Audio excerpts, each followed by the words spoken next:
No, po válce to jsem jako věřil, že nás nebudou vítat jako hrdiny. Ovšem taky jsem nečekal, že na nás budou čekat s klackama.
Ladies and gentlemen, it is my privilege as the chairman of the organizing committee to welcome you to this reception at the start of our reunion to mark the 50th anniversary of the arrival of the Czechoslovak Air Force in England from France and the formation of Czechoslovak squadrons in the Royal Air Force.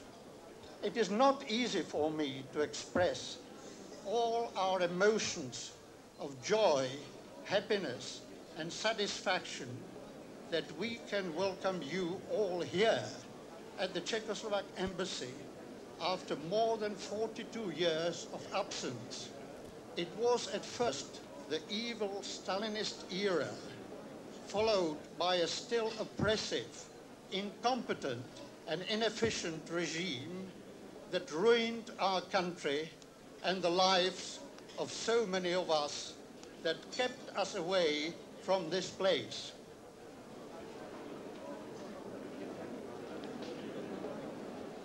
Your Excellency, distinguished airmen, ladies and gentlemen, it's an enormous privilege and pleasure for me to stand here today to say to the members of the association who've come over to this country, you are very, very welcome indeed.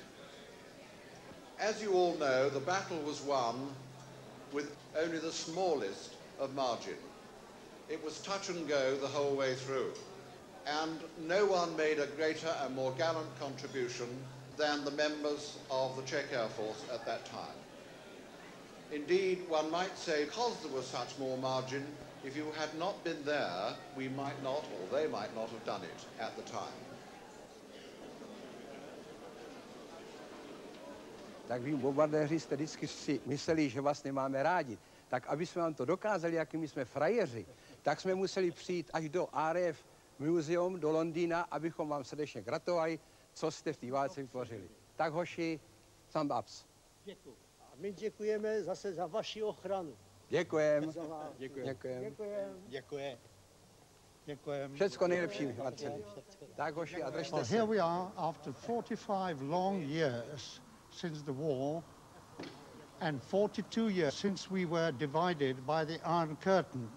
Half of them in Czechoslovakia, the other one escaped and came back to England.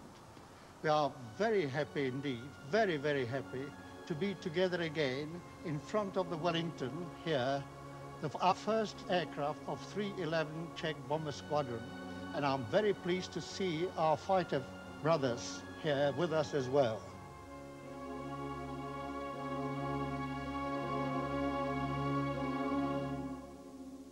Letos po 50 letech jsme se mohli sejít všichni z celého světa, co jsme válčili během této války v českých Perutích i někteří, kteří byli u anglických Perutí. Ovšem nejhorší bylo, když jsme se vzájemně potkali, tak jsme se museli jen druhým představovat, protože jsme se nepoznali. Ta příroda se za tu dobu nás krásně podepsala.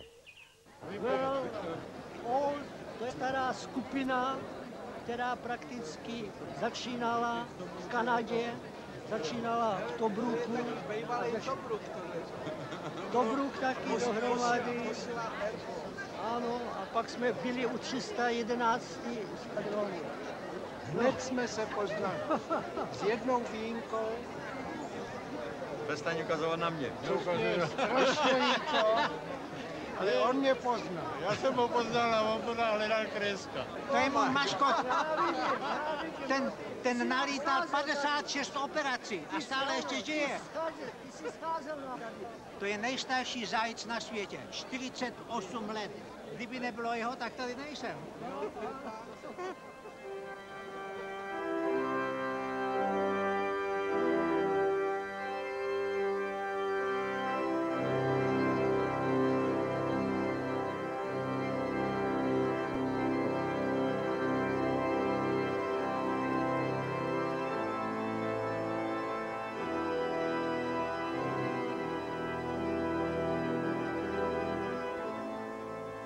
Years ago, almost to the day, the Czechoslovak Air Force joined with the RAF. 50 years ago, the fate of Hitler was sealed. 50 years ago, the Battle of Britain began. And 50 years ago, the scramble for victory and peace in Europe began. Today, let us look back with thanksgiving for the great sacrifices and also the victory.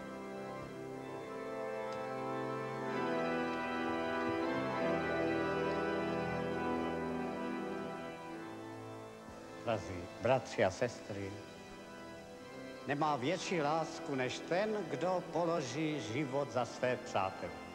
Vy, kteří jste přinesli hodně obětí, se vrátili vítězové v 45. roce a přece se vám dostalo tolik znevážení vašich zásluh, pokořování, mnozí jste si odseděli další léta vězení. A tak je to pro nás dnes radostná událost, že jsme mohli se dožít tohoto dne, kdy zase můžete si připnout ty metály, kdy můžete hrdě jít Londýnem, anebo těmi místy v Dachtu, Thetfordu, kde vás vítají s otevřenou náručí.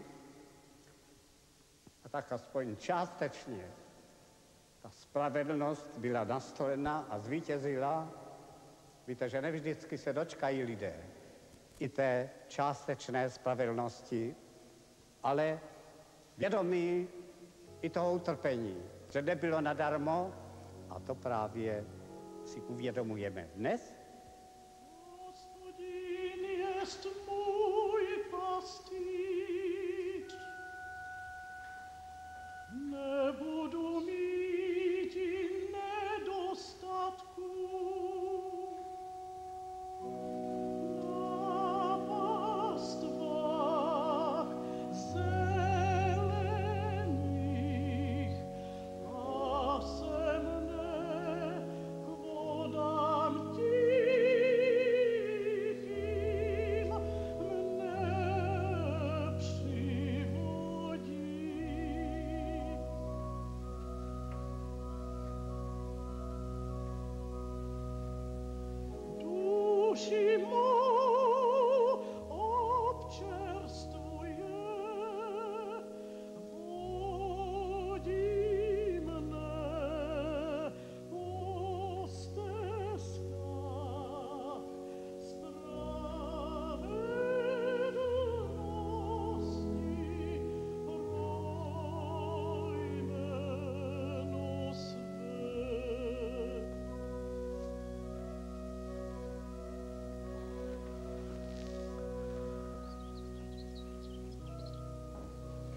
This is the grave of my father, Pilot Officer Yaroslav Kudlarczyk, who was killed on the 5th of October 1945.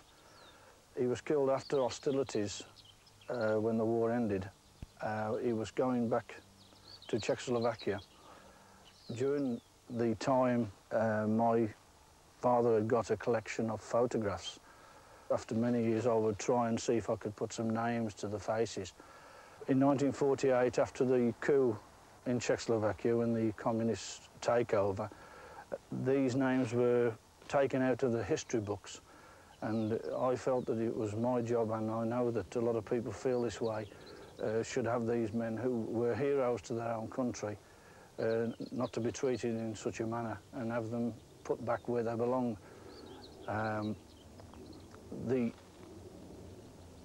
The main problem now, unfortunately for me, is that these men are in the twilight of their years, and it is a race against time. My father never really had a chance to know us, and my brother Eldon and I never had a chance to know him. It was only from my mother's words and photographs and various other people in the Czech community, like ex-fighter pilot Mr. Schickel. Rest in peace.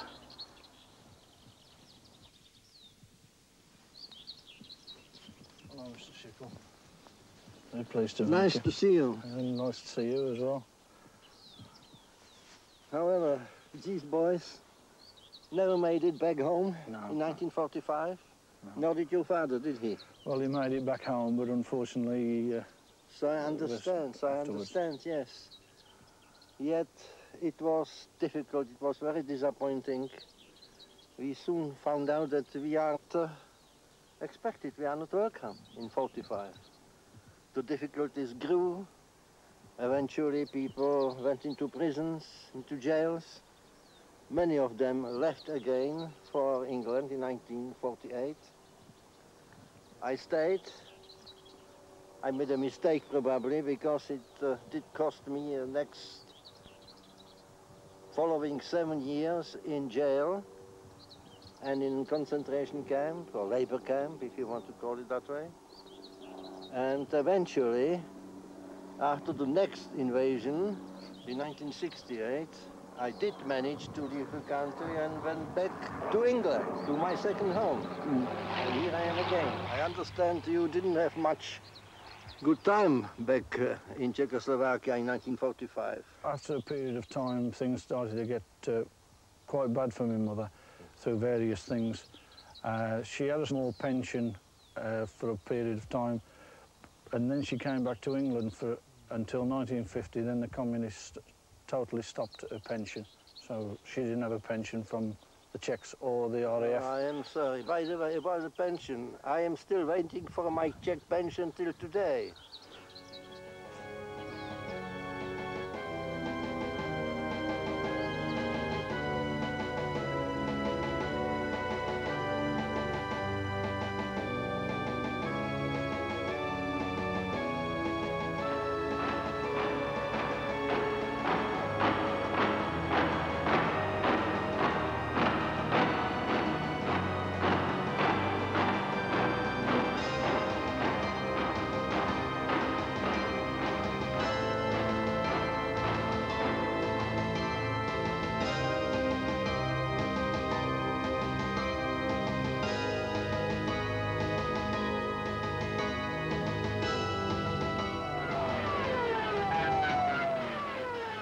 Originally, in 1938, I was lieutenant fighter pilot serving with a fighter squadron in Prague, and we were ready and decided to defend our country and the liberty, freedom.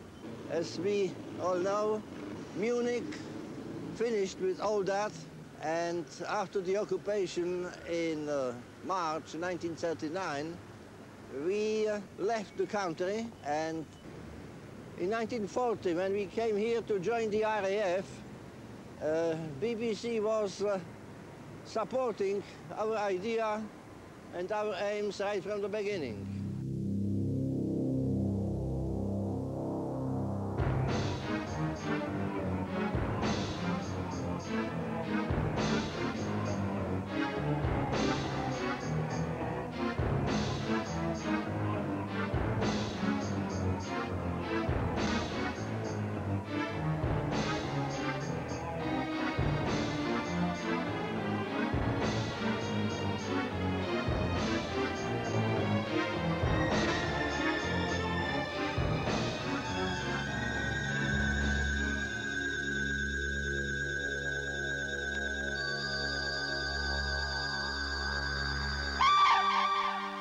utekli jsme přes Polsko až do Francie, kde jsme bojovali. A když potom Francie padla, byla jediná možnost dostat se ještě k příležitosti bojovat, a to do Anglie. Přes Afriku jsme se tam dostali. Bojoval jsem tam jako stíhač, nejdřív jako obyčejný, potom velitel letky a velitel skvadrony. During the war, we have arrived in Britain in summer of 1940. That was the time when Britain was in a very difficult period of war, and Czechoslovak aviators were very pleased to be able to join the Royal Air Force.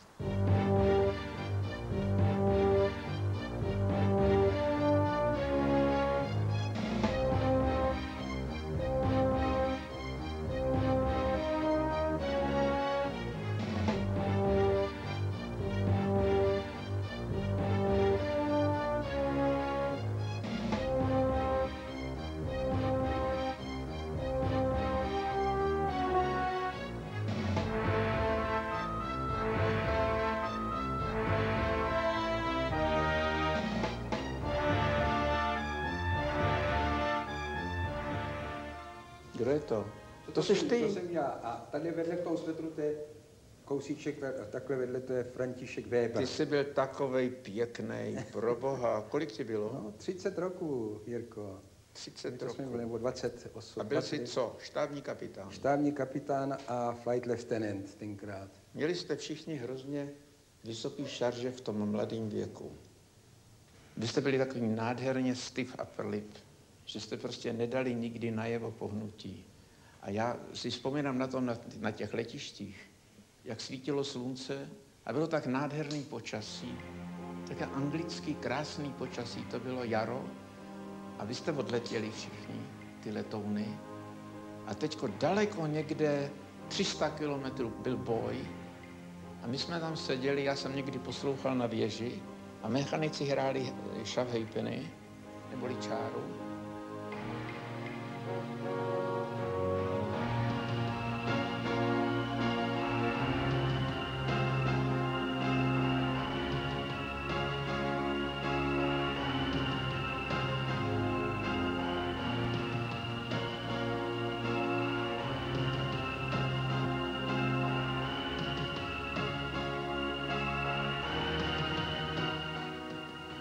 Pak jste se takhle vraceli.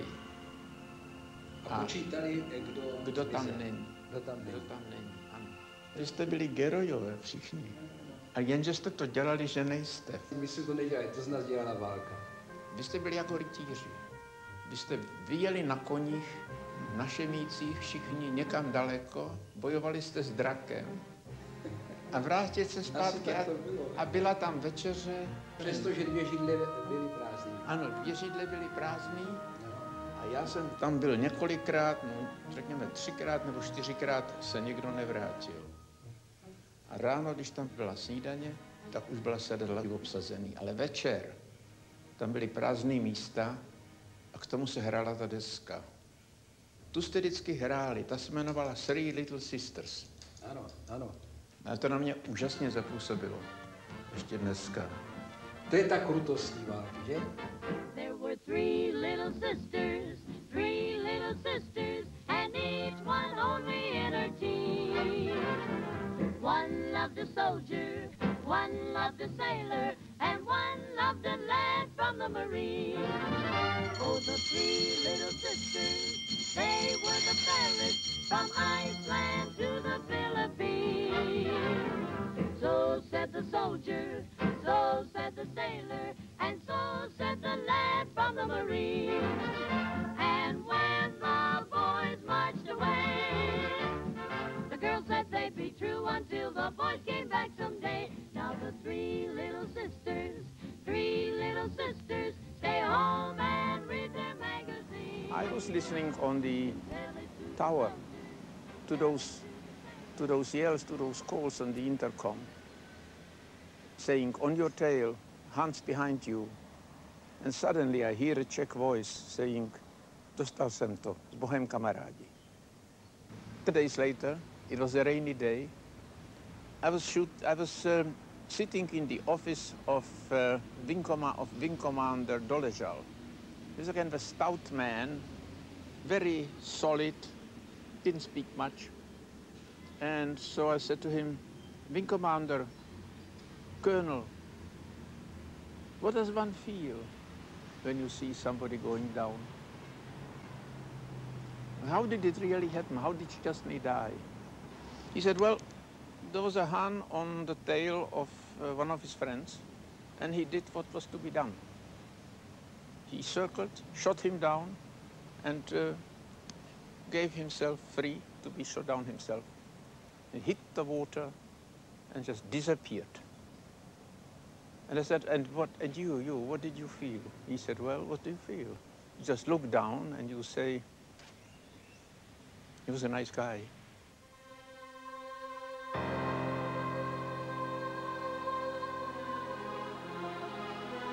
Telegrafista tak samozřejmě na plný pecky do toho mikrofonu zakřičel hoříme. After about a minute and a half or so, the aircraft started looping less and less, and in about 500 feet, leveled and went down into the water. The time was passing very slowly. We were very cold and wet, sitting in water to our waists. We had no food and wondered how long we can last in the cold conditions. Příští noc byla katastrofální, protože Tománek, druhý pilot, seděl mi po pravici, začal blouznit, volat maminku, napřed se honil za zajícem. Navigátor mu pomáhal toho zajíce chytit. Utěšovali jsme Tománka, no ale dopadlo to tak, že k ránu mě zemřel na rameni. A Mor, navigátor, za ním za několik hodin. No, když přišel 5. den, tak jsme se rozhodli, že to skončíme, protože situace byla katastrofální. So we took all the first aid injections and the ampoules and dissolved it in the water from the sea, and we drank it from the container that held the injections, and we drank it with a glass and just swallowed it.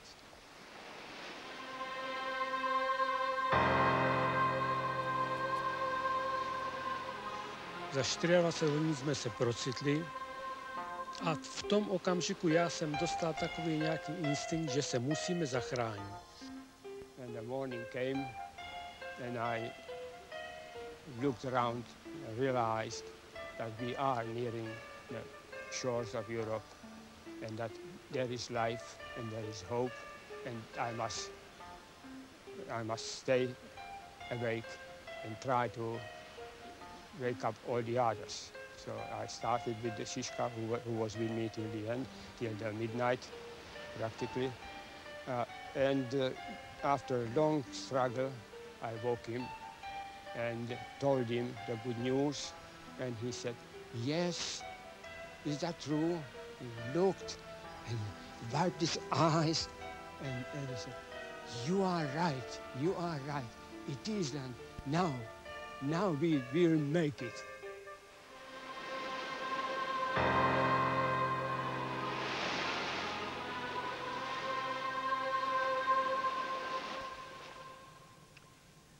Já jsem měl představu války samozřejmě z literatury jako věc zabíjení a vraždění. A přesto, že už jsem byl několik měsíců v operační činnosti, tak v letectvu jsem se o takovéto představě nepřesvědčil až do té doby, když za jednoho souboje při nenadálém úteku německých letounů najednou kolem mne přefrčel Focke-Wulf tak blízko, že jsem viděl i ten obličej v kabině. Byl asi stejně bledý strachem, tak jako já, protože do té doby, když člověk střílí na tu normální vzdálenost, tak vlastně střílí jenom na hmotu, na letoun, ne na člověka, poněvadž toho tam ani nevidí. A při té vzdálenosti jednak ho nevidí a když je blíž, tak je zaměstnán natolik, že si ani neuvědomí, že v tom letounu je člověk. Až teprve v té chvíli, když v té bezprostřední blízkosti najednou vidí lidskou tvář a teď má stisknout tu spoušť, tak teď si teprve člověk v plné hrůze uvědomí tu absurditu války. Člověče, kdy ty střílíš, kdy ty zabíjíš člověka. No a to je ten věčný rozpor, teď povinnost jako vojáka střílet a nebo nestřílet. Ovšem přistupují další hlediska, záchrana života buď ty nebo on, čili stejně člověk ten knoflík stiskne.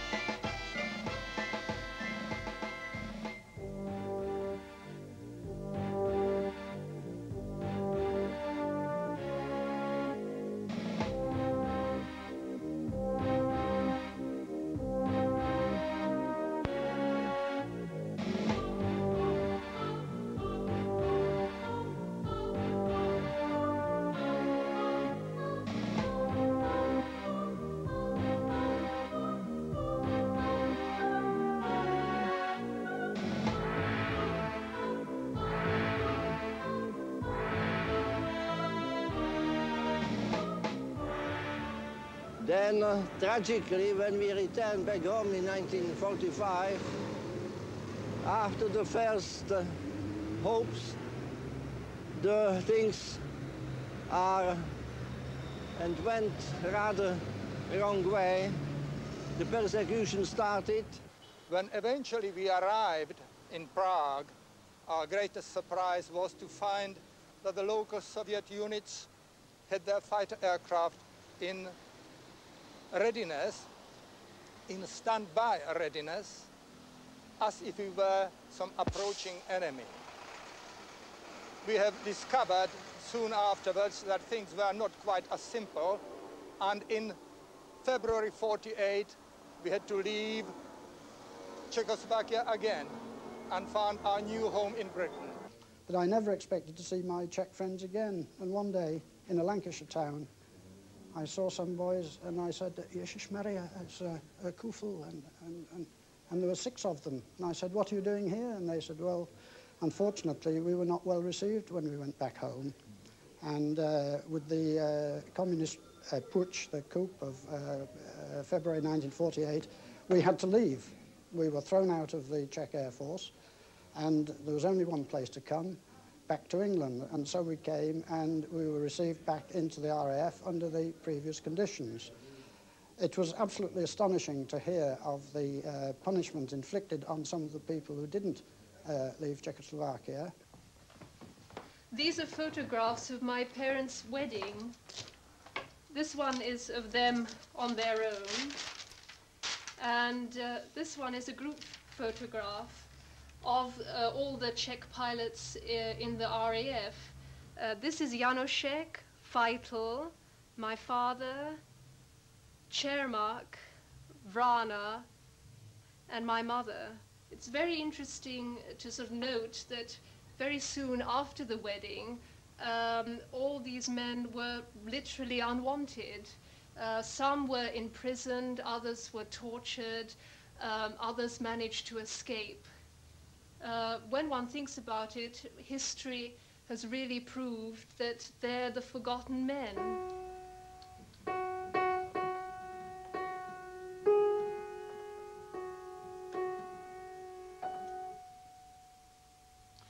This psalm, Lord is my shepherd, was beloved psalm of my husband Tomáš. He was very musical and loved music very dearly. I sang it at his funeral, and then at the reunion of Czechoslovak airmen after 50 years here in London. Hospodin jest mój pastič,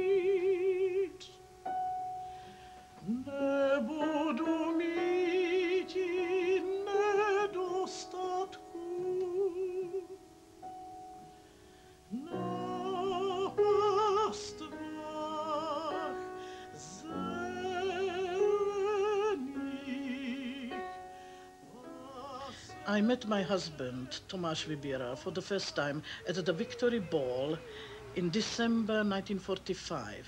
He was just back from England, very happy to be in his own country. Men who worked very hard and who wanted to continue like that and settle into normal life again. I was very happy. War was ended and a new life started. From that time we started to court with each other, and he was courting me so that he flew above my rooftops in his Spitfire and doing all the acrobatics he could think of. I look out of the window and here he was. When he finished, he rolled the victory roll and flew away. And next year we got married in September and wanted to settle in normal life, domestic life. But of course, the putsch in 1948 stopped everything. From that moment, my husband was thrown out from the Air Force, and it was very difficult. We had day and night secret police in front of our house. Men who put his life for his own country, and with such a high decorations. These aren't all his medals, because he was awarded all the Czech medals, and of course he left them behind in his home in disgust. But I suppose, you know, the Czech government, as you said, took all the furniture from the flat. Oh yes, yes, I remember 2 months after we left. I don't know how we got to know it, but you know, every room was taken by some minister. And of course, I don't know where it is now, and I probably will never get it back.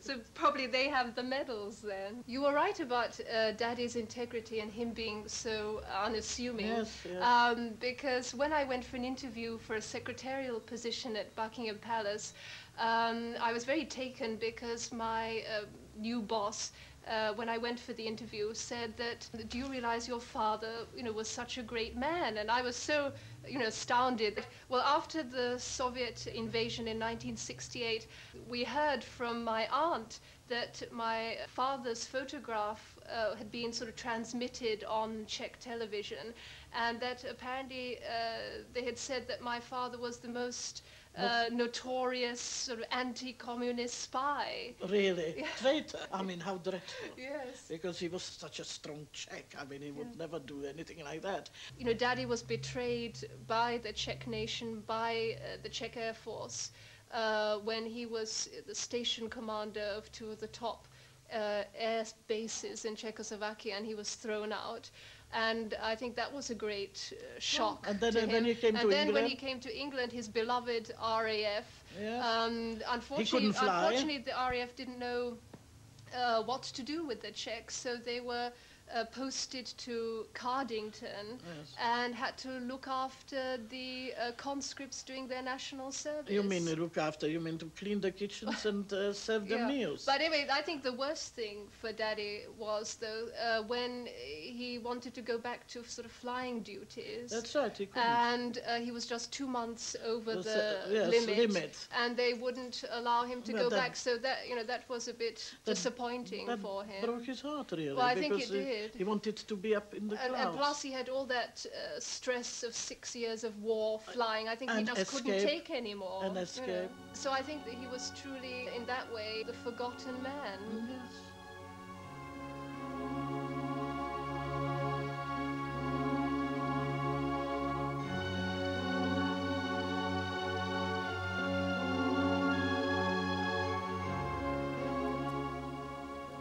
Well, about the year 1948, that was probably much more dangerous and difficult year than the year 1938.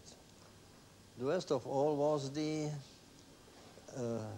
total hostility which suddenly sprang in the months of January, February. In 38, we knew who the enemy was. In 48, we didn't know whom to trust. there was a treason on each side. That was the worst of it all. Obviously, some of my friends left the country already before.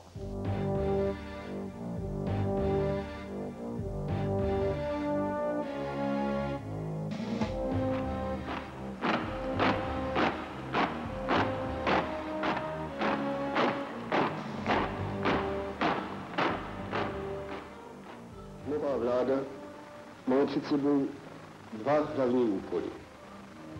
Za prvé vypracovat a ústavodárnému národnímu shromáždění předložit návrh nové ústavy. A za druhé provést dlouholetý plán obnovy a výstavby republiky.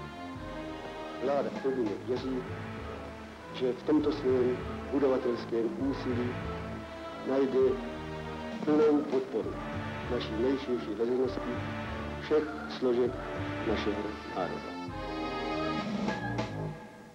No, po válce to jsem jako věřil, že nás nebudou vítat jako hrdiny.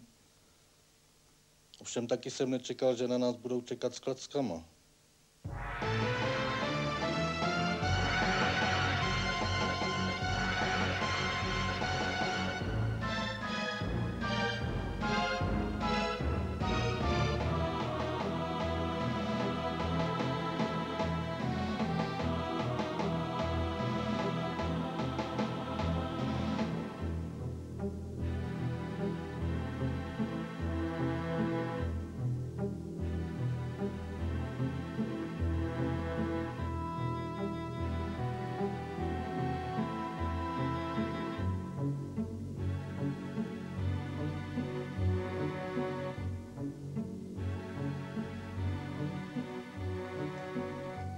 Toto jsou mříže skutečné mé cely, kde jsem zůstal sedět celých 17 měsíců.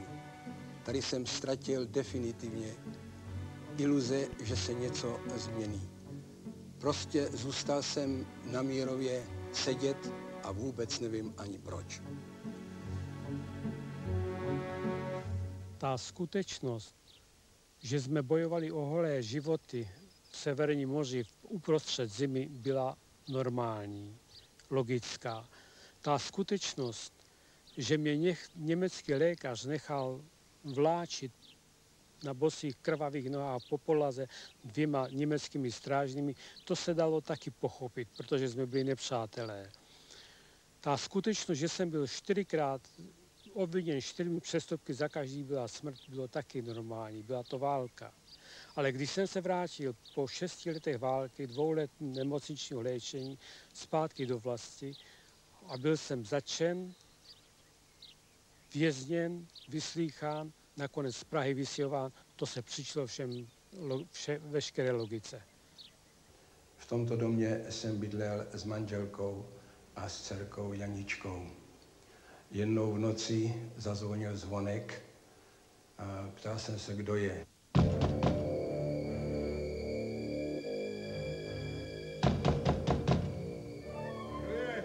Telegram. Jaký telegram? Bezpečnost. Držete bezpečnost.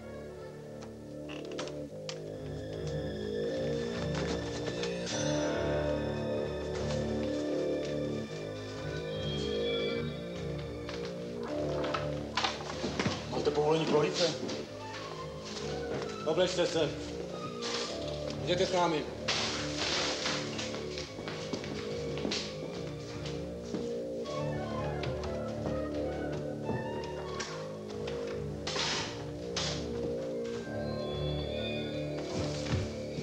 Tak jdem.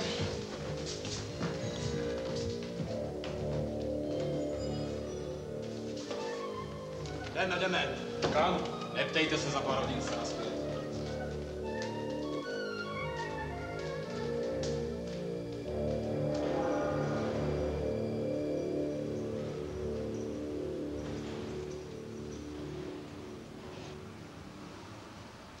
Když mě zatkli v Přemyslovské ulici doma v bytě, tak mě potom odvezli sem do Bartolomějské ulice, kde jsme vystoupili a odebrali jsme se tam do té čtyřky, kde mě potom vyslýchali.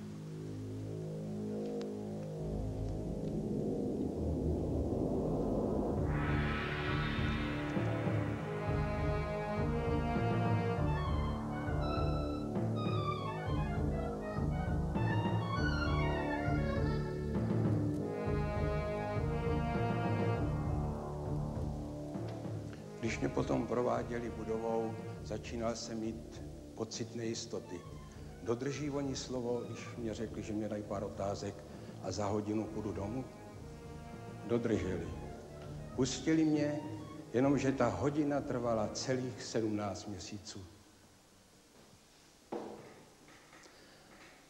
Za chvíli přišel jeden mladý chlapec v uniformě SMB, sedl si naproti mě a začal snídat nějaký špek a chleba a velmi upřímně mě nabídl. Já jsem nevěděl, jestli to je součást hry nebo něco jiného. Prostě seděl jsem, mlčel a čekal. Mezitím chodili různí SMBáci, pak byl klid a já jsem seděl a čekal jsem na výslech.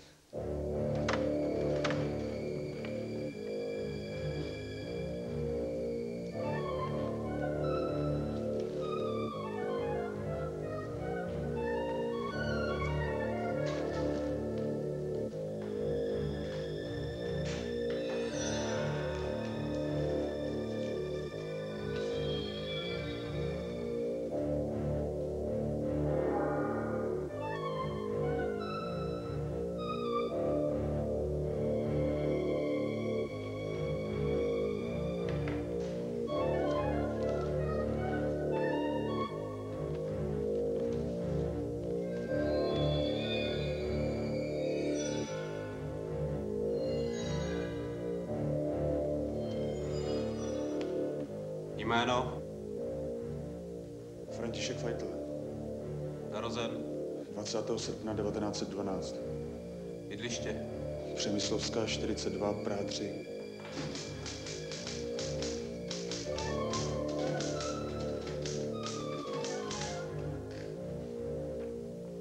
Jste odsouzen na 6 měsíců nucených prací.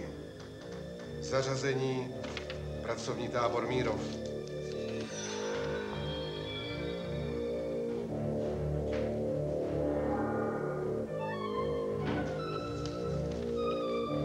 Další.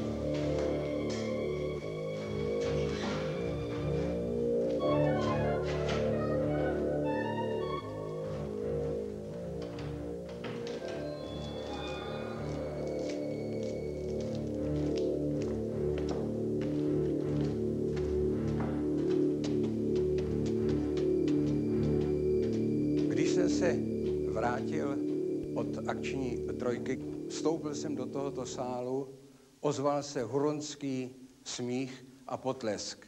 Zpočátku jsem nevěděl, co to znamená, ale pak jsem vlastně zjistil, že to bylo proto, že jsem vkročil mezi chlapce, kteří bojovali jenom na západě, kteří už měli akční trojku za sebou, a že patrně si mysleli, že já, který jsem bojoval na východě a přišel jsem z východu, že dostanu nějaký pardon, nějaké vidět se mezi nimi.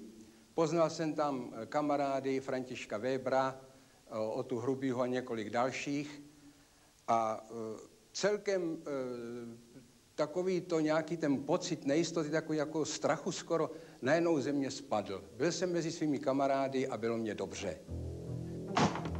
Když si na to dneska po letech vzpomínám, tak vlastně vidím, jaký to byl skutečně strašný režim, nevděk a vůči nám, kteří jsme bojovali za tuto zem, prostě darebáctví bych řekl, protože jsme byli odsuzováni neprávem, nevěděli jsme ani proč a měli jsme prostě pocit strašné nespravedlnosti.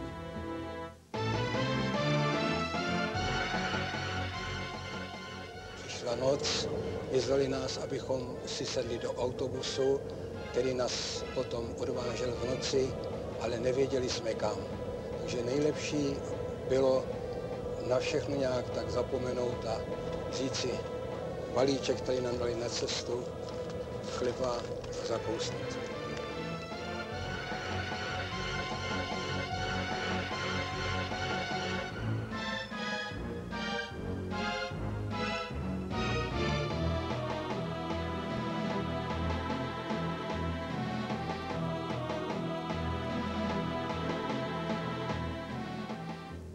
Když pro manžela přišli, nebyla jsem doma, byla jsem u rodičů v Lounech.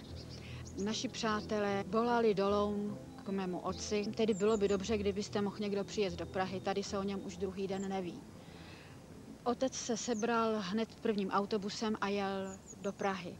Večer se vrátil a přinesl mi v poště už z Ministerstva národní obrany na mě adresované vyrozumění, abych se hned následující den, to bylo ve čtvrtek, dostavila na ministerstvo. Když jsem tam přišla, jeden major, který seděl za stolem, říká: jste paní Fajtlová, obýváte třípokojový byt sama, okamžitě ho vyklidíte. Já říkám: ne, já ho obývám s manželem a s dcerkou. Já vám říkám, obýváte ho sama a okamžitě ho vyklidíte. Říkám: to mě posíláte to vaše předvolání nějak ve spojitosti s manželem, já totiž jsem nebyla doma, já jsem u rodičů. Nenechal mi domluvit a řekl: tak to je výborný, máte rodiče, máte se kam nastěhovat. No to jsem teda už byla z toho úplně vadle a říkám: prosím vás, a co s manželem je? A on říká: já nevím, já jsem dostal úkol vyřídit vaši bytovou záležitost a tu jsem vyřídil.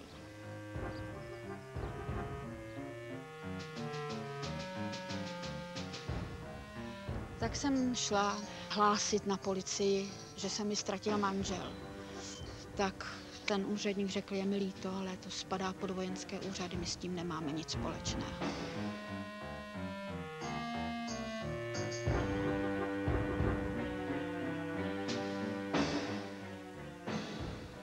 A zase jsem vypadla, teď jsem nevěděla prostě, kam se obrátit.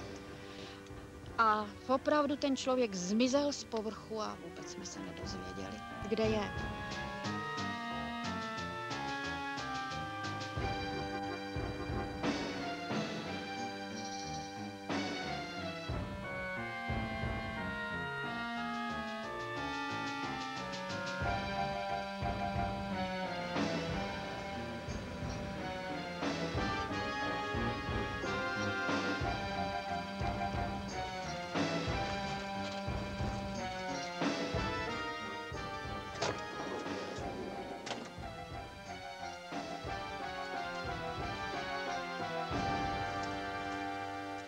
Tak se mě dovezli. Když jsem vystoupil, tak jsem se najednou podíval na ty okna a najednou tam vidím, že jsou tam úplně neznámé tváře a všichni se na mě hrozně smáli. Pak jsem dodatečně zjistil nebo dozvěděl se, že jsou to vlastně zavřený SSáci, kteří proti mě bojovali a dneska sdílejí to samé vězení, respektive to, co tady je. No, bylo to hořký poznání.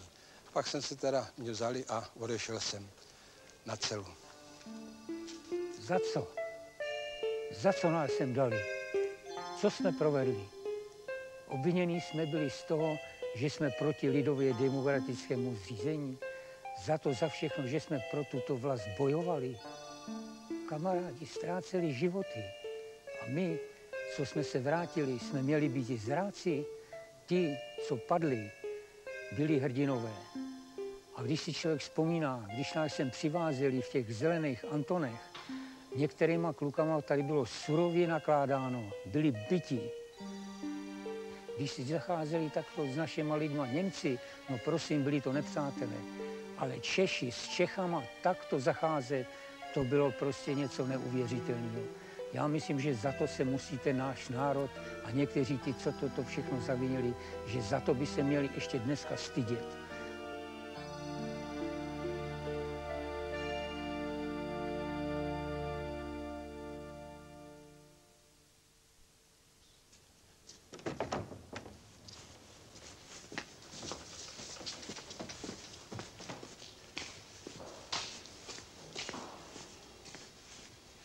Tak touto bránou jsem přesně před 42 lety, to je 12. března 1948, vstoupil do těchto objektů, abych si tady odbyl svoji nápravnou službu ve vojenské věznici zvané Domeček.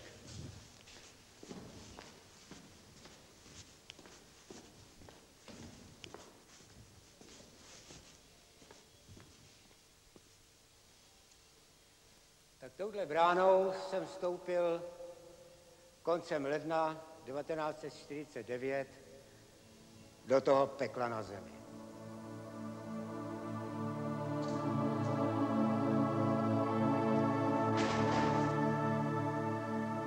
Tak tady to někde bylo. Vypadá to jinak. Tady mě přivedli. A tady byla přijímací kancelář, který mě převzal tehdejší velitel major Pergl. Tady mě slikli do naha, prohlídli všecko zvnitřku, zvnějšku a potom mě vyvedli tady do té chodby, kde asi v 5. celé vpravo byl můj příští domov na měsíc nebo na kolik. Nahoře v celé bylo nepatrný okýnko, ven absolutně nebylo vidět, jenom hrály loretánský zvonky. Podle toho jsem poznal, kdy vlastně jsem. Tady vodili na výslechy. Vždycky jsem měl temný brýle, abych neviděl, kam jdu. Třeba tam bylo 8 vyslýchajících. Jeden se překonával na druhým. Nebyli to lidi, byli to zvířata. Tady jsem dostal nakládačky tolik, že v životě jsem nic takového neprožil. Snažili se ze mě dostat to, aby tu skupinu, kterou měli naplánovanou, aby rozšířili. Neboli chtěli do toho namočit spoustu mých kamarádů. A díky bohu jsem vydržel. Já jsem z toho úplně vykulený, poněvadž tady jsme určitě nebyli. No jo, byli, ale oni to předělali. No, ono to tady není. byly okýnka, tady jsme se vysazovali nahoru, aby jsme viděli na Loretu. A tady dneska to jsou sami okna se záclonkama. To přece žádný záclonky nebyly, tady byly nádherný pryčny, jo, a samá špína. A netopilo se. Ne, do rána byl v Lavoru led. Byl jsem šokovaný. Já jsem nevěřil, že naše věznice a naše prostě soudnictví vojenský, že něco podobného mohou prostě ještě praktikovat.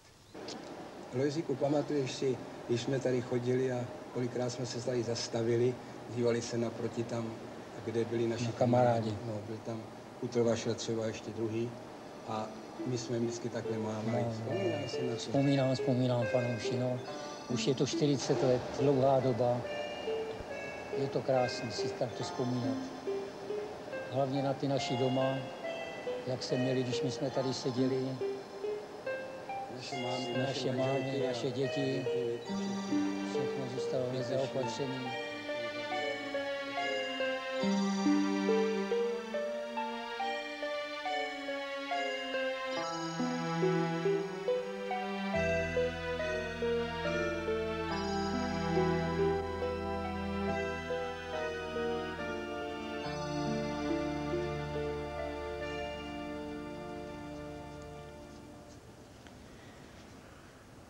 Tady jsme na místě, kde byl v 50. letech budován Stalinův pomník.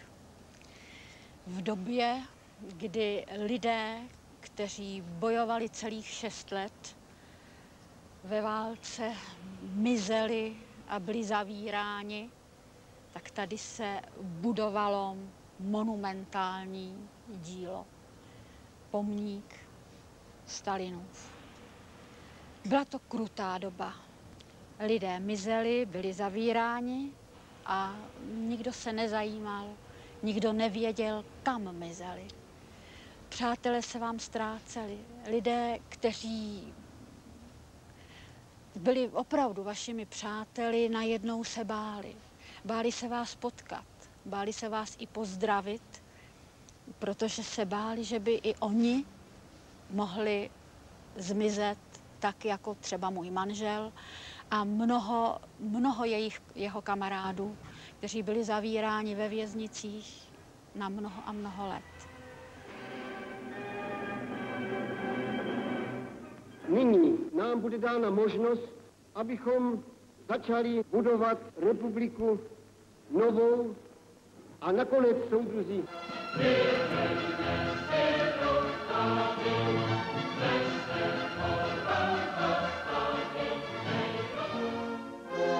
slibuji na svou čest a svědomí, že budu konat své povinnosti v duchu lidově demokratického zřízení podle vůle lidu a v zájmu lidu, dbát blaha republiky.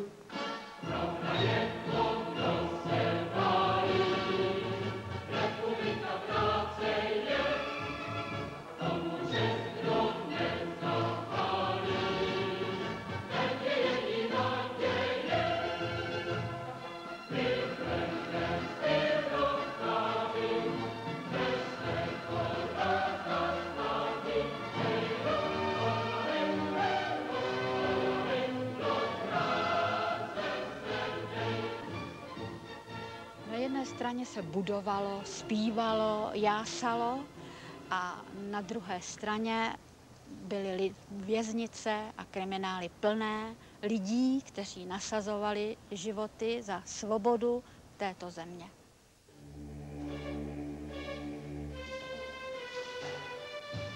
Hlásení vězeň 27.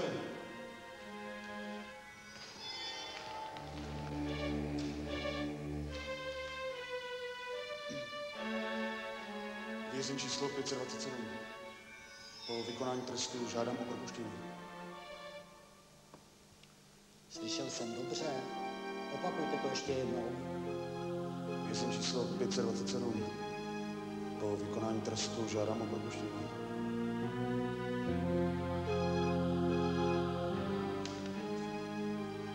Vaše žádost o propuštění se zamítá. Odchod.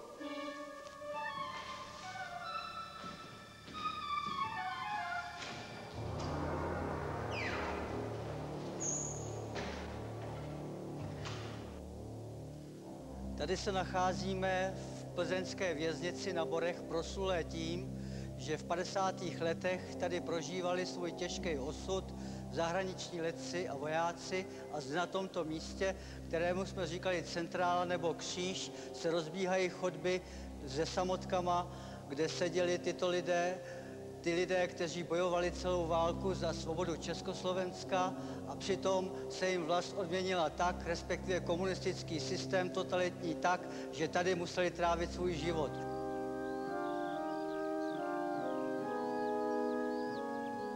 Po výslechách jsem byl odsouzen trestu odnětí svobody 15 let za velezradu a za špionáž. Po odsouzení jsem byl převezen do věznice na Bory a po čase do věznice, vojenské věznice v Opavě. Odtamtud se mě podařilo 27. října 1951 utíct. Po 2 dnech jsem byl dopaden a přivezen zpátky do opavské věznice. A tam mě velitel trestnice přivítal tak, že mi dosadil železa a říkal, že mě aspoň ty nohy stěžknou a že je budu nosit tak dlouho, pokud on bude chtít. Nasadil mě železa, náramky, kovaný na obou rukách, sešroubovaný na nohách totéž, spojený tady řetězy a mezi tím ještě spojený řetězem. Takže jsem mohl chodit jenom tímhle způsobem. A tak jsem byl přes půl roku, ve dne v noci. Ten velitel byl nadporučík nebo kapitán Lohnický, jinak doktor práv. A řekl vysloveně, že ví, že je to protizákonné. A byl jsem v těch železech tak dlouho, než tu opavskou věznici přebíralo ministerstvo vnitra, tudíž mě nemohl předat v železech. No přitom mě řekl, že ve mně vypěstuje takový komplex méněcennosti, že mě život přestane bavit a že skončím sám. Celkem jsem odseděl 7,5 let. Když jsem se v 56. roce vrátil domů, tak jsem byl jako v jiném světě. Těžko jsem se aklimatizoval, vlastně nikdy. A tak jsem si vlastně uvědomil, že celý soud byla fraška a že měl pravdu jeden francouzský filozof, kterého jsem čet, jméno už nepamatuju, který ve své vizi budoucnosti lidstva říká: drancující socialismus změní se v komunismus a nastolí rovnost v bídě. V noci z 20. na 21. června 1949 jsem se probudil nezvyklým hlukem. Nevěděl jsem, co se děje. Bylo slyšet skládání prken a bouchání sekerama. Později jsem se dozvěděl, že tohoto dne, to znamená 21. června 1949, byl v ranních hodinách zde na Borech popraven generál Pika. Byla to justiční vražda. Zcela v duchu hesla, které bylo zde na tomto kříži vyvěšeno, Arbach my frei, což bylo nacistické heslo, se řídili i komunisté tím, že říkali prací ke svobodě. A tímto nacistickým heslem se řídili po celých 40 let a zabraňovali tomuto národu svobodu. Generál Pika doplatil svým osudem na to, že prezidentovi Benešovi slíbil, že pomocí vojenské síly zabrání a zlikviduje komunistický puč v únoru 1948. Zde to je cela, na které jsem přišel v únoru 1949. Na této cele jsme leželi byl zde generál Pika, generál Janoušek, generál Elich, plukovník Vlasta Chrást, já, major Brix a ještě další západní vojáci. V roce 1950 byl zde na Borech vykonstruován případ Bory. Jednalo se zde prostě, aby dozorci jakýkoliv styk s politickými vězni prostě přerušili, aby se k ním prostě chovali nejostřejším způsobem. Šéfem celé té akce byl nějaký podplukovník Kloc. Ovšem zde na Borech vládl tehdy velitel Šaparčík. To byl snad z nejhorších sadistů, jaký mohl vůbec v člověku nějaký byl. Zde měl tým dozorců, tedy sadistů, kteří dole v korekcích prostě mlátili lidi. Lidé zde byli i ubíjeni. Celá akce, která byla vyšetřovaná v 68. roce, jak jsme zjistili, že na Borech bylo přes 10 lidí ubitých k smrti, tam dole v té korekci tímto komandem. Ty měli řetězy na rukou namotaný a s těma nás byli a pendrekama s těma řetězem. A ty si mezi sebou, mezi dveřma vypráví, my dneska máme moc a ten druhý říká, my máme tu samou moc jako vláda v Praze. Co si dělá vláda v Praze, my si můžeme dělat tady a nám nemůže nikdo poroučet. No pro mě to bylo otřesný, protože jsem viděl, že vlastně ty si můžou zabíjet lidi prostě, jak se jim to zlíbí.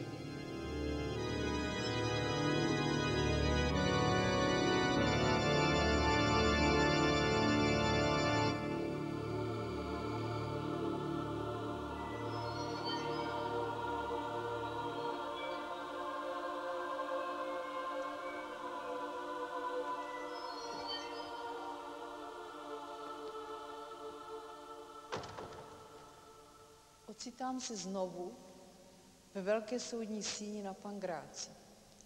Sem byla přivedena v roce 1949, abych byla odsouzena. Odsouzena za to, že jsem byla už nepohodlným svědkem v zákulisí 5. oddělení, že jsem příliš mnoho věděla a viděla, odmítla jsem vstoupit do komunistické strany, odmítla jsem tomu, abych byla manipulována, a proto jsem podala výpověď.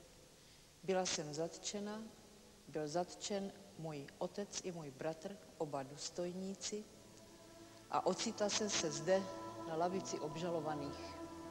Nikdy mě nenapadlo, že za 2,5 roku na těchto lavicích bude sedět tzv. Protistátní centrum generálního tajemníka KSČ Rudolfa Slánského a spol.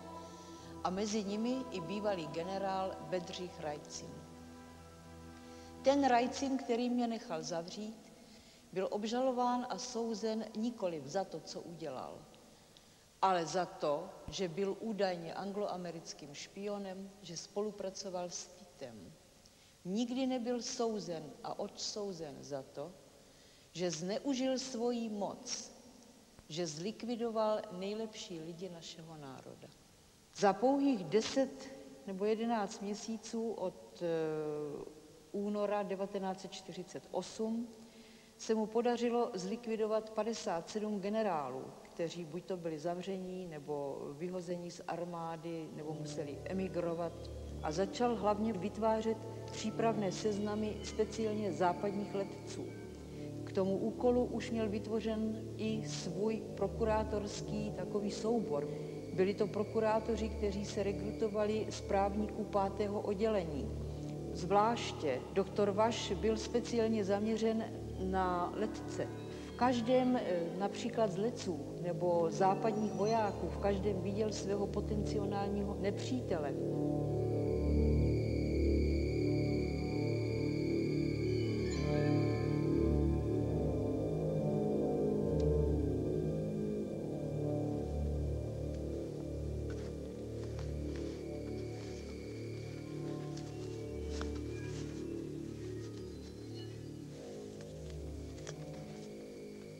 Úřad předsednictva vlády oznámil intimátem ze dne 7. prosince 1948 na návrh ministra národní obrany, že jsem podle předepsaného předběžného vzdělání, aby štábnímu kapitánovi letectva Janu Prokopovi mohl být s účinností od 1. března 1948 propůjčeno služební místo v 6. platové stupnici.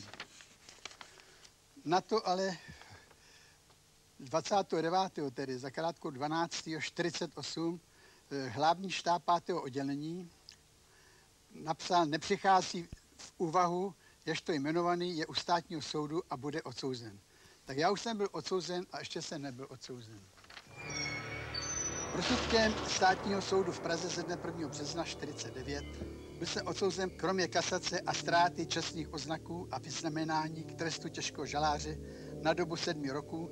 Na to jsem byl v roce 1950 uměle vykonstruovaným borským případem, ještě s více lidmi, odsouzen k trestu smrti, že měl jsem nakonec trest směny na 30 let a to jsem měl za všechno tu odměnu. Seděl jsem skoro 17 let nevinně v komunistických žalářích.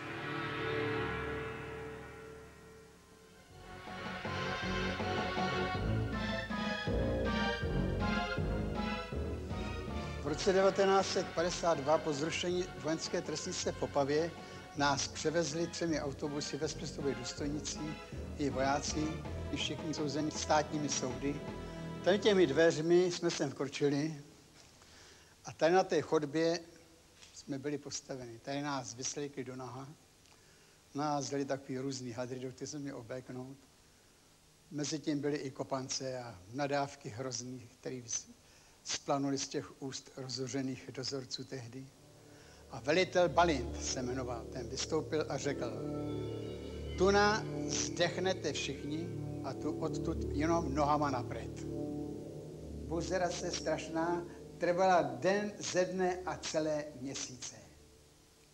Já ovšem musím říct, já jsem nikdy tady nebyl duchem. Moje víra tam mě držela. Tady stál jeden z koncentračních táborů, který nesl název Rovnost 1, kde bylo v konjunktuře tak 800 až 1000 politických vězňů, mezi nimi samozřejmě i zahraniční letci. Ta Jáchymovská oblast je takový bílé místo v těch našich novodobých dějinách. Ta exploatace uranu byla jedním z hlavních důvodů nebo podnětem vůbec všech těch politických událostí, které se odehrávaly po válce u nás v Čechách. Stalin potřeboval uran byl pod Krušnými horami a nebyl, kdo by ho vytěžil. Nebyli horníci, tak se vyrobili. Vyrobili se tak, že se ustavili státní soudy, vymyslel se paragraf 231, kde soud nepotřeboval ani důkazy, ani svědky. Prostě došel k názoru, že ten dotyčný byl třeba špion, anebo co já vím, diverzant. A tak se začali vyrábět horníci do Jáchymova. To, co se z Jáchymova odvezlo, to nikdo dneska neví. To určovali sovětští poradci, přes ně už kontrola žádná nebyla. Doktor Vaš, který byl schopen udělat paragraf tak, jak bylo zapotřebí, a vždy po poradě s Rajcinem, ten se nezastavil skutečně před ničím. Sám byl zatčen v roce 1951 právě proto, že odsoudil řadu lidí. Před senátem prosil, aby mu byl zachován život. Neseděl dlouho. Seděl pouhých těch pár měsíců oproti těm důstojníkům, které on sám likvidoval, kteří přicházeli domů po 10, 12, ba i 14 letech. V tom je obrovský paradox.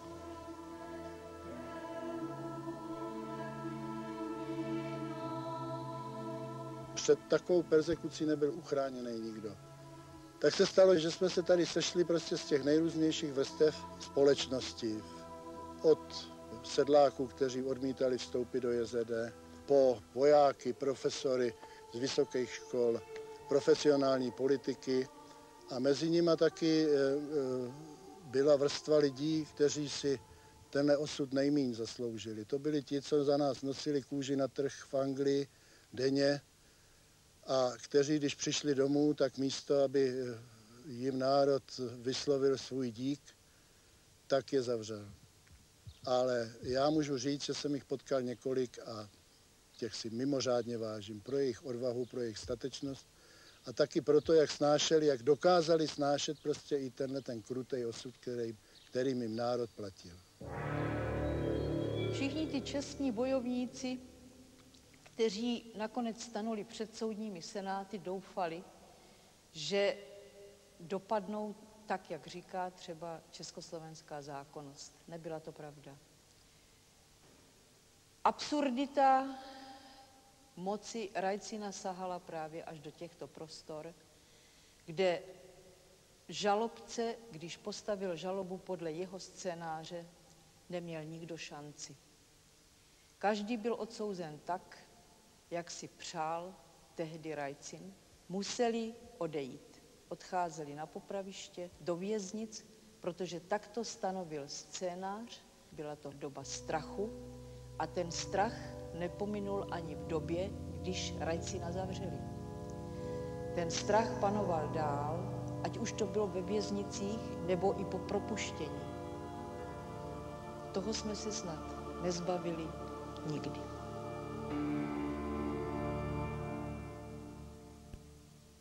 Když jsem byl propuštěn z Mírova a přijel jsem domů, vezl jsem si sebou dopis na okresní úřad práce, že mohu být zaměstnán v administrativě. Sotva jsem se však několik dní do té administrativy dostal, přišel příkaz a jeden člověk z Prahy a šel jsem zase z kanceláře. Musel jsem z kanceláře pryč a musel jsem vzít dělnickou práci. Potom přišla doba Chruščova, kdy tento státník objevil vlastně jako první ty nehoráznosti Stalinova kultu a v té doba měla dopad i na nás. Bylo to jakési uvolnění, kdy začalo se mluvit, že i u nás mohou být někteří lidé omilostněni, respektive rehabilitováni. Dostalo se i na mě, to bylo v roce 1964, kde jsem částečně byl rehabilitován, vrácena mě byla hodnost, já jsem byl degradován na vojna úderníka a přesto pořád jsem na sobě cítil, že to není ono, že prostě pořád někdo nade mnou je a dohlíží.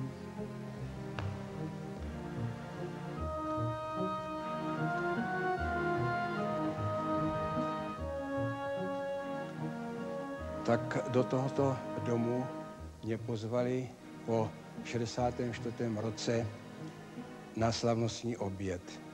Dával ho ministr národní obrany generál Lomský. Když jsem vešel, uvítal mě jako každého, jako kdyby se vůbec nikdy nic se mnou nestalo. Najednou povídá, a jak to, že nejsi v uniformě? Načež já jsem mu řekl, dokud nedostanou právo nosit uniformu, tak jako já, všichni moji kamarádi, taky nikdy neobléknu. Vstoupil jsem dál, necítil jsem se dobře, protože jsem se ocitl mezi neznámými tvářemi, akorát jsem poznal generál Klapálka, Svobodu, a najednou vidím hrdinu Sovětského svazu s tou páskou na oku, generála Tesaříka. Okamžitě ke mně přišel a on měl takové své rázné chování, říká, vidíš, teď tě pozvali na oběd, dají tě řízek, stakanček vodky a budou si myslet, že je všechno smazané. Well, 1968, already the few years before that, you see, there was some kind of easier going. Where people were allowed to travel out of the country. And 1968, in the spring, for the first time after so many years, also it was possible to mention that there were people during the war who did fight, who went to England, who went on the other side, who did fight for the victory of freedom, for the victory of a free country. Unfortunately, as we know, came the invasion on 21st of August, and that was the end. And I decided, no, this time I am not staying, and I left. I went to England again. Stupido vodka zborná je, od Dostojevský přichází. Look at yourself, vždyť vidí jen stín.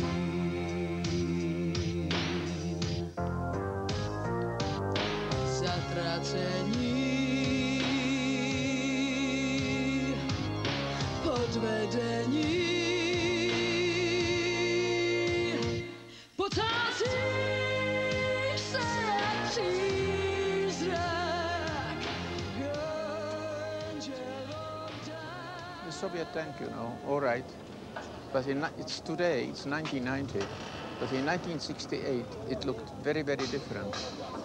That was the year when Czechoslovakia was trying to shake off the shackles of the Soviet occupation and tried to find a certain way to freedom. They called it socialism with a human face. It did not succeed. And at that particular time, I wanted to make a movie out of the material which I shot in England during the war, when I was with the Royal Air Force and the Czechoslovakian squadrons. Those great pilots, those great fighters, those eagles, were now middle-aged men. Some of them were in jail. And they came out of jail, or they made, they did menial work, things which were not worthy of their great past. Nevertheless, they were there, ready to speak. Unfortunately, this move was interrupted. The life of the Republic was interrupted for another 20 years.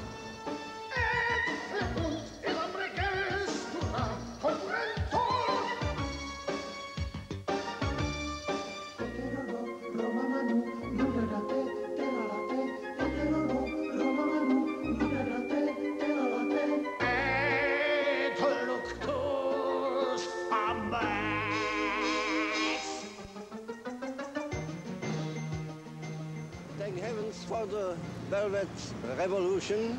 However, I don't think that was the idea we were fighting for. Because people who went out first, who fought, who stood against the oppression for 50 years, and these people are the last one to be rehabilitated only partially. And I'm not talking only about some money or some payments, anything like that. I'm talking about the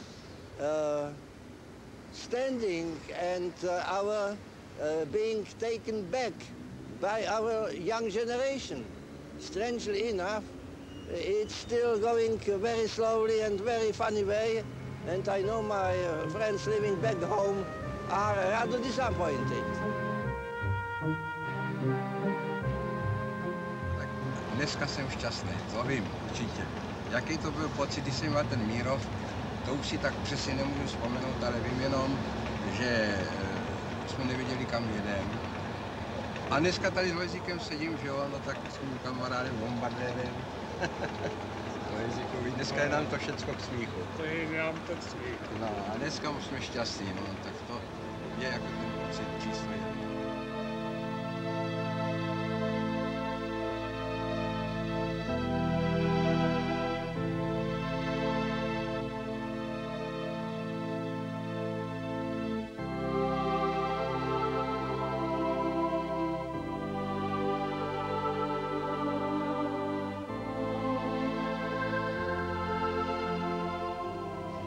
Jinak vidíte svět, když vám je 30, a jinak vidíte svět, když je vám 75. Jinak vidíte nešťastný československý venkov na jaře roku 49 a jinak vidíte poklidnou, příjemnou anglickou krajinu v letošním roce 1990. Tenkrát největší otázník byla bezprostřední budoucnost v tom autobuse. Nevěděli jsme, kam nás vezou, co se s náma stane. Báli jsme se doslova, že nás vyvezou mimo státní území.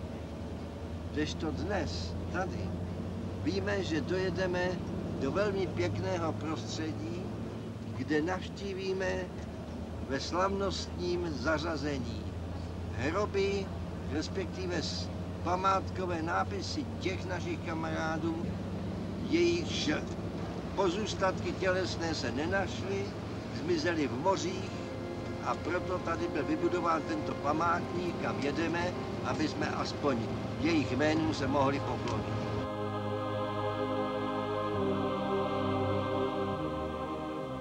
Mezi nimi byl i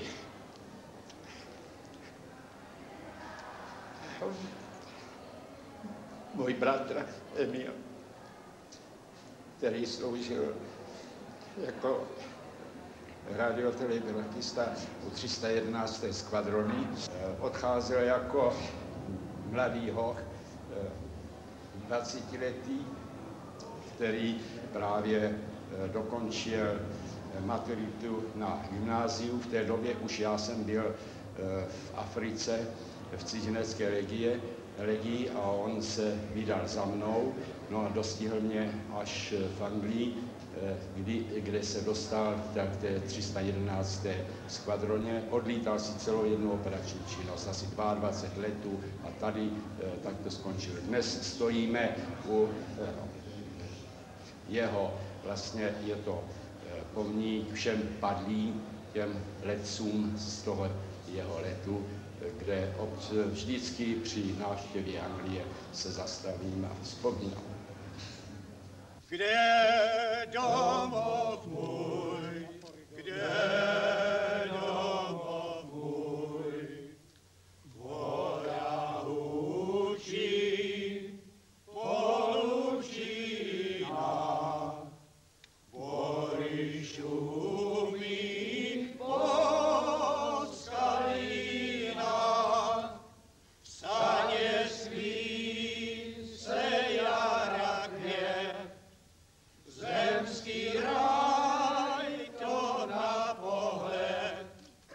A to je ta krásná země, země česká, domov můj, země česká, domov můj.